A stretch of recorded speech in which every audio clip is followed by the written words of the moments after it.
Salom qizajonlar, demak sizlarga men bugun fermuardan qanaqa qilib asos andaza qilib, keyin qanaqa qilib sumочкаlar tikishni o'rgatmoqchiman materialdan. Ostatka materiallarimiz qoladi, bir nima qilib olishimiz kerak. Demak, mana shunaqa fermuardan qanaqa qilib asosli qilsa bo'ladi. Bu fermuarlar har xil bo'ladi. Masalan, har xil bo'ladi. Shularga qarab turib asosini xuddi shunaqa qilib chiqarib olasizlar. Men hozir ko'rsataman qanaqa fermuarlar bor. Demak, mana har xil fermuarlar bor, qizlarjonlar.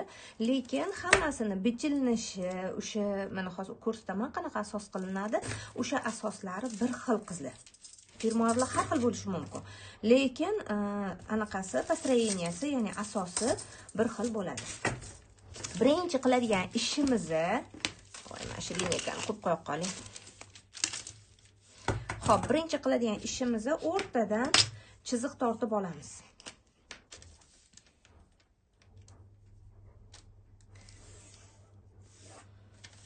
Mana o'rtadan chiziq tortib olamiz.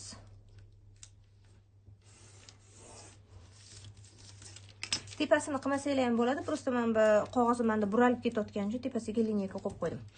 Xo'p, demak, fermuarimizni mana bu anaqasi bor, o'rtasi bor. Mana shuni qoq o'rtasiga joylaymiz. Joylaymizda qizlar qaranglar, mana bu qulog'i bor-ku, mana shu qulog'igacha bo'lgan joydan buni qandoq bo'lsa o'shandoligicha chizib olamiz. Tushunarli-a? Mana qulog'ini qoldirdim.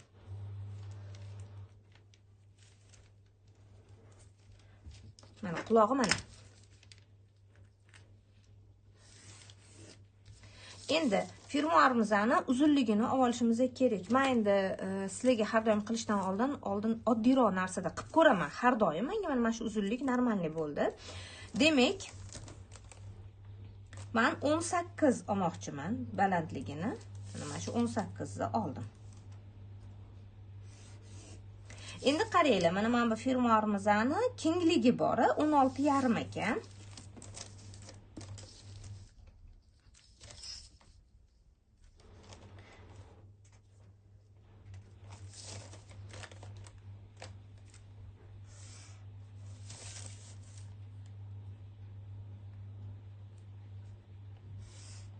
Mana oldik.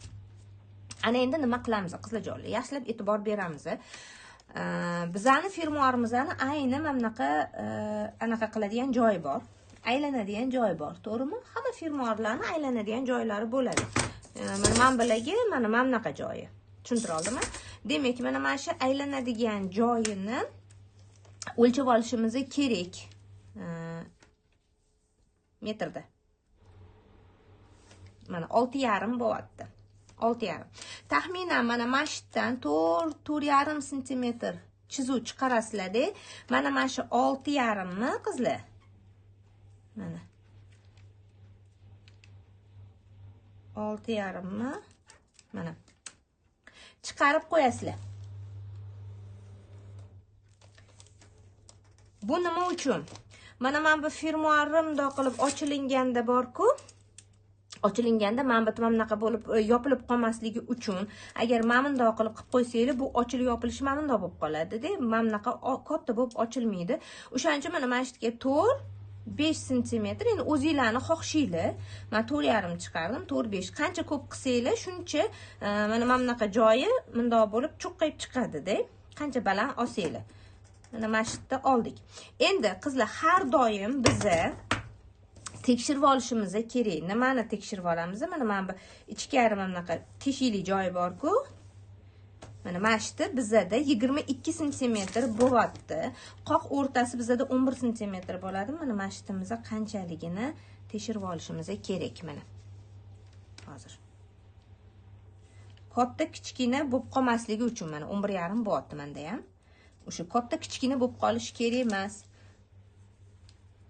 Shularni o'lchab olsanglar, marra sizlarniki. Ana endi mana mashina kengligi bo'yicha nima qilamiz? Tushiramiz. Mana shu kengligi bo'yicha mana tushdik.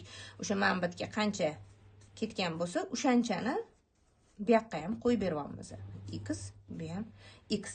Endi mana fermuarimizning tegi sumочкасы mana bunaqa kengligi, xohlasanglar katta qilinglar, xohlasanglar kichkina qilinglar.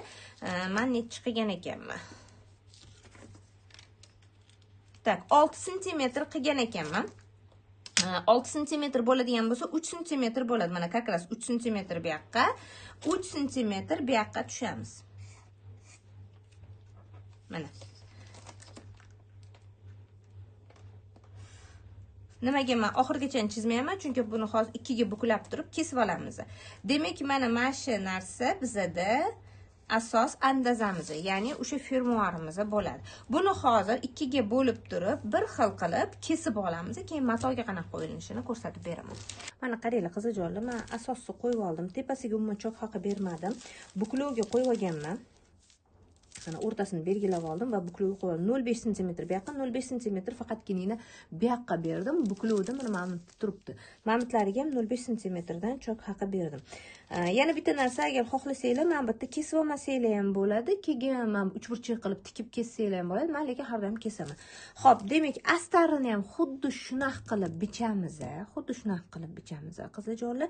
Faqatgina iloji bo'lsa 0.5 yoki 0.2 sm tepasidan olib tashlaysizlar, xolos.